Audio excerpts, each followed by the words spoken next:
Hi friends, welcome to Ayub Tutorials. Today I am going to provide the solution for one problem in Angular. Generally we are going to face this problem ng.ps1 whenever we try to run ng-serve. Today also I got this problem. When I try to run ng-serve, it says that ng.ps1 file cannot be loaded, and I have the solution for this problem. I thought it's better to share with other members. If you guys face this problem, you can run these commands.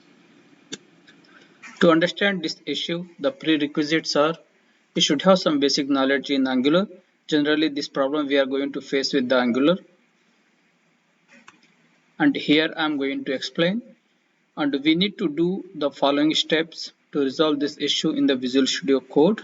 First, we need to open the VS Code with admin rights or elevated rights, and we need to run the following command in the terminal, and we are going to set the execution policy, and we are going to make it as a remote sign.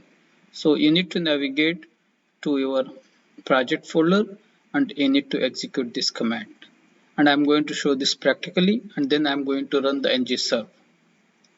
Here we can see when I tried to run ng-serve, I was facing this problem.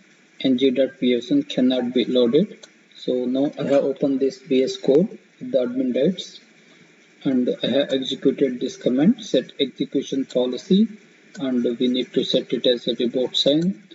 And once you press enter, it will take 2 to 3 seconds to run that command, and after that once you run the ng-serve, and you can see the application ran successfully, and I'm able to run the application. Thank you very much friends. For more videos, please subscribe, like and share Ayub Tutorials. Thank you.